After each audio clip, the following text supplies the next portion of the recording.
یہ سخت قسم کی جنگ تھی. یہودی بڑے بڑے قلعوں میں وہاں پر محفوظ رہتے تھے. اتنے بڑے قلعے تھے ان کے, آج تک وہ موجود ہیں. 1400 سال کے بعد آج بھی وہ قلعے وہاں پر ویسی ہیں.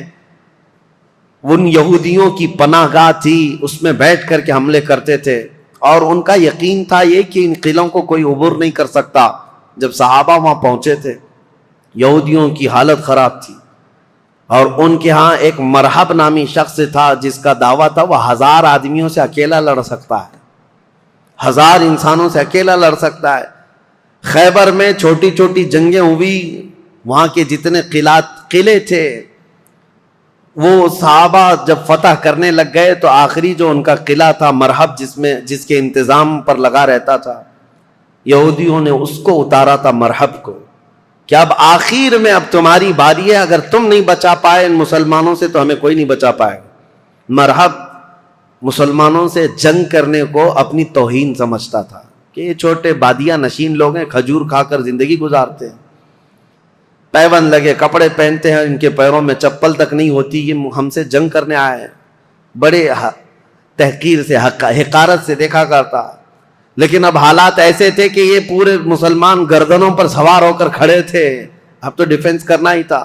مرحب جب اپنے قلعے سے باہر آیا تو یہ سخت قسم کی جنگ تاریخ اسلام میں لکھی گئی ہے, کیونکہ خیبر فتح ہونے کے بعد ہی سارے فتوحات کا دروازہ کھل گیا ہے اسلام کے لیے. ساری فتحیں جتنی ہوئی یہ خیبر کے بعد, فتوحات کا دروازہ کھل گیا تھا جو رکنے کا نام نہیں لیتا.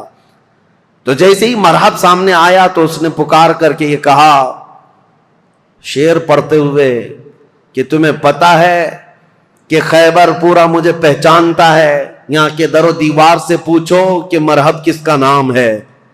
مرحب کی آواز سے اور اس کے چلنے پھرنے سے یہاں کے پتھر بھی کانپتے ہیں. وہ رجزی اشعار پڑھ رہا تھا. تو حضرت علی کرم اللہ وجہہ الکریم اس جنگ میں کیسے شریک ہوئے تھے؟ یہ 3 دن تک کنٹینیو چل رہی تھی, صحابہ کو فتح نہیں مل رہی تھی, کچھ صحابہ شہید بھی ہو گئے تھے. اور رات کے وقت رسول کریم صلی اللہ تعالی علیہ وسلم بیٹھے اور کہا کل کی صبح ہونے دو, میرے ہاتھ میں جو پرچم ہے میں ایسے کو دوں گا جس کو اللہ اس کے رسول بے حد چاہتے ہیں, اور اللہ تعالیٰ نے اس کے ہاتھ میں یہ فتح رکھی ہے. صحابہ کہتے ہیں پوری رات ہم نہیں سوئے. حضور نے جو یہ بشارت دی تھی اس میں بشارتیں کیا کہتی ہیں؟ ایک تو یہ تھی کہ قلعہ اس کے ہاتھ فتح ہوگا, دوسرا یہ کہ اللہ اس کو اور اس کے رسول بے حد اسے چاہتے ہیں. حضرت عمر کہتے ہیں ہمیں غالب گمان یہی رہتا تھا کہ شاید جھنڈا ہمارے ہاتھ میں آئے گا. صبح اسی طرح رات کروٹ لے کر صحابہ نے گزاری تھی کہ ہمارا نام آ جائے گا. جیسی صبح ہوئی نبی کریم صلی اللہ تعالیٰ علیہ وسلم نے صحابہ کی جماعت کو جمع کیا, سب گردنیں اٹھا کر حضور کو دیکھ رہے تھے کہ یہ جھنڈا کس کے ہاتھ میں ہوگا. پھر رسول کریم صلی اللہ تعالیٰ علیہ وسلم نے پکار کر کہا علی بن ابی طالب کہاں ہے؟ اس جماعت میں وہ تھے ہی نہیں وہ صحابہ, کیونکہ اس وقت وہ بیمار تھے, بخار بھی سخت تھا. حضور صلی اللہ تعالیٰ علیہ وسلم سے عرض کیا یا رسول اللہ صلی اللہ علیہ وسلم ان کی آنکھوں میں آشوب آیا ہے, جو لال ہو جاتی ہیں آنکھیں, تو آنکھیں لال ہو گئی ہیں اور بخار زدہ ہیں. حضور نے فرمایا اسی حالت میں ان کو لے کے آؤ. بستر سے اٹھا کر حضرت علی کو لایا گیا, آنکھوں سے پانی بہ رہا تھا. نبی کریم صلی اللہ تعالیٰ علیہ وسلم نے اپنا لعاب پاک ان کی آنکھوں پہ لگایا.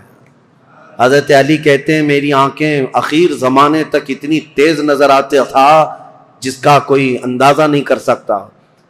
حضرت علی رضی اللہ تعالیٰ عنہ کے ہاتھ میں حضور نے جھنڈا دیا اور کہا جاؤ, اللہ اس کے رسول تمہیں بے حد چاہتے ہیں اور یہ فتح تمہارے نام رکھی ہے.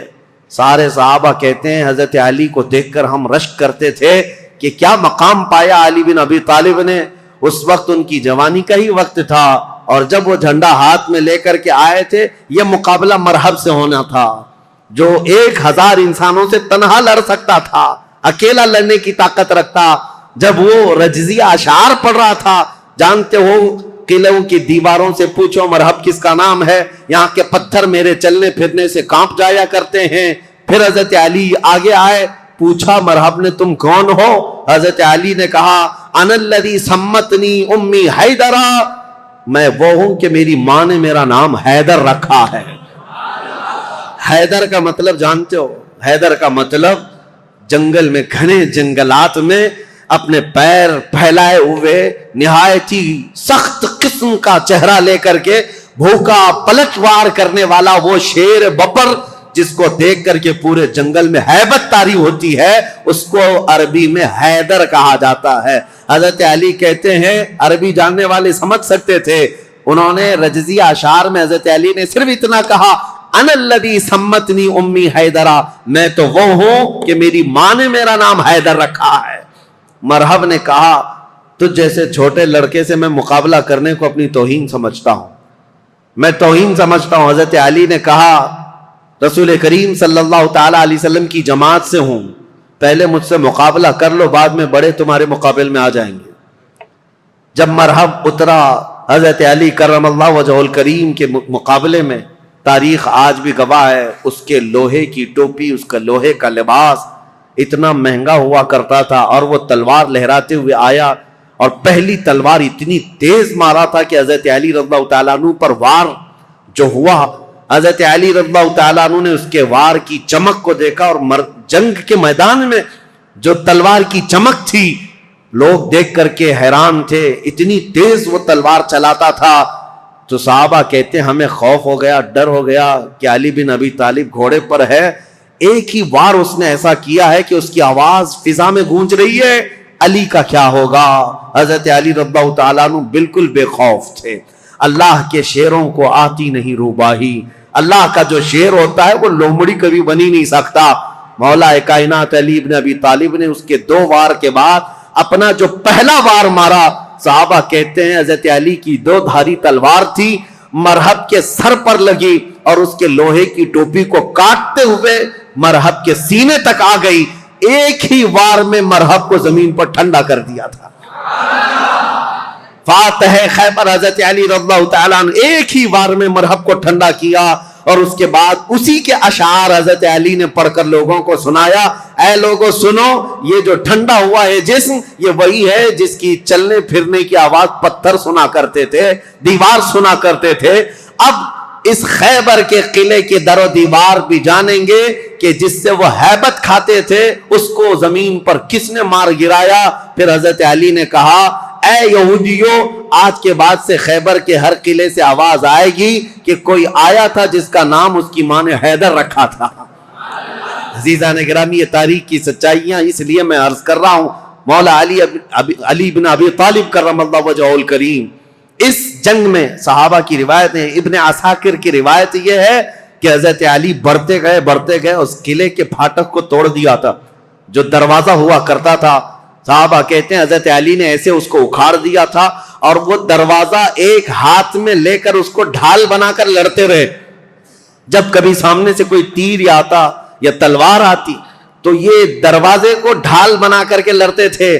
تم اپنے گھر کا دروازہ اٹھا کر کے دیکھو، خیبر کا دروازہ الگ ہے، اپنے گھر کا دروازہ بھی نہیں اٹھا پاؤ گے۔ آج کے نوجوانوں کی بات کر رہا ہوں، وہ خیبر کا دروازہ ایسا تھا کہ اس کے بعد حضرت علی نے اس کو اپنی پیٹھ پر رکھا دروازے پر، کئی صحابہ تو اس کے اوپر سے چڑھ کر کے قلعے کے اندر گئے، اور صحابہ کہتے ہیں اس کے بعد اس دروازے کو 16 گز آگے انہوں نے ایک ہی ہاتھ سے پھینکا تھا۔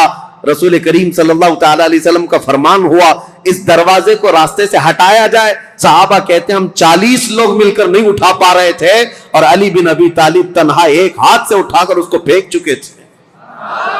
لا فتح الا علی، لا سیف الا ذوالفقار، یہ شجاعت، یہ جمع مردی اللہ کے شیر کو اللہ نے عطا کی ہے۔ قوت پروردگار، میرے عزیزوں، ان کے فضائل، ان کے مناقب، ان کے کمالات بیان سے باہر ہیں۔